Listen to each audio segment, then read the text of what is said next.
Trade unions and groups representing the families of Israeli hostages are holding a general strike to press the government to reach a deal to free those still held by Hamas.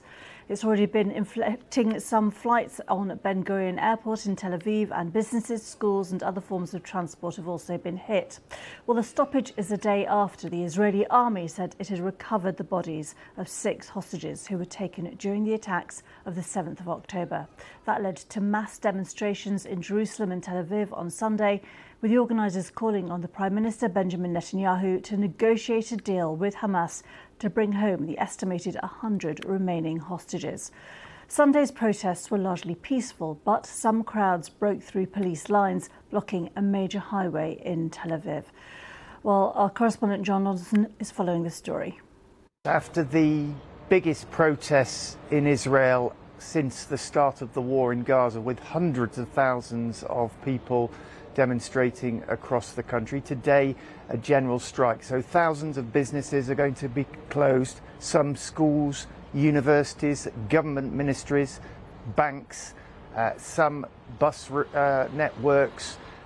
So we're expecting a major hit on the economy here today in Israel. And the outrage against Hamas is a given, but these protests are not about that. These protests are against the government of Prime Minister Benjamin Netanyahu, who is accused of pursuing his own personal political ambitions and his survival in sacrifice of a hostage release and ceasefire deal in Gaza. Mr. Netanyahu insists that the best way to get the remaining hostages out of Gaza is to keep applying military pressure on Hamas.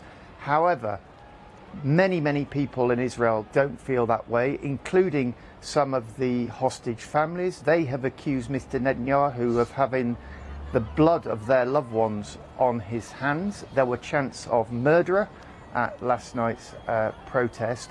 And it's not just the public, it is also within his own government. So we've had reports in the last week of a shouting match between the Prime Minister and his Defence Minister, Yoav Gallant, who says that, in effect, Mr. Netanyahu is blocking this deal with Hamas that the world's diplomats have been pursuing now for weeks and months. As I say, Mr. Netanyahu up to now has rejected that pressure, and he says that it is Hamas who are the murderers and that they will be pursued and punished.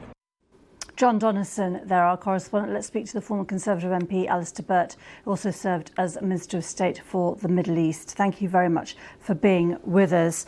When we look at events in Israel with these protests today, what political effect do you think that might have? The scale of the protests is certainly unprecedented. There's been thousands of people demonstrating regularly against Prime Minister Netanyahu, firstly for internal political reasons, and then sort of post-October the 7th, lately in terms of his handling of the crisis. But the scale of the protest, the vehemence of it, and the sense that the Prime Minister's strategy after October the 7th of seeking total victory of the elimination of Hamas and the recovery of the hostages has proved to be a failure because it was impossible. He was advised that you couldn't do both, and that advice has been borne out by experience. And the circumstances of the murders of the 6 hostages that have been reported have just increased the anguish of many of the population of Israel. That's what we've seen. Whether it will change Prime Minister Netanyahu's policy is difficult to estimate because he is trapped by some in his cabinet who do not want him to make a deal with Hamas, those the extreme right-wing ministers, and he himself has set on a course where he can only succeed by delivering what he has already promised, even if it's impossible. So it's very hard to say what the immediate impact on the politics will be.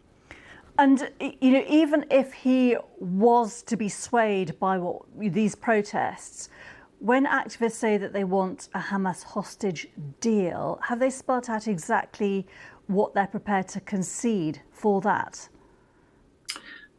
Hostage families and friends in Israel that I've spoken to, and many people have said they just want the hostages back.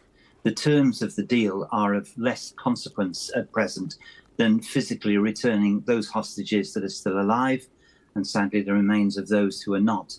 And the desperation that was evident in the faces and the comments of the families over the weekend. The assumption is it will be a deal for the return of Palestinian prisoners being held by Israelis, both on the West Bank and elsewhere.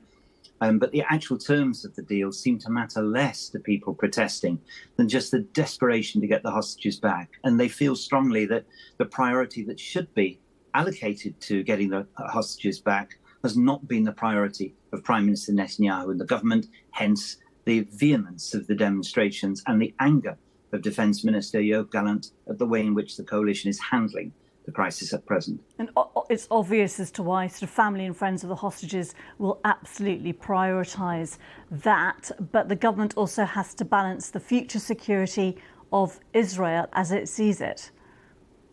That is right. But everything since October the 6th has changed. It would appear that the security of the state of Israel, which Prime Minister Netanyahu and his supporters had predicated on dividing the Palestinian leadership community, supporting Hamas covertly in Gaza, preventing the establishment of a Palestinian state, has fallen apart.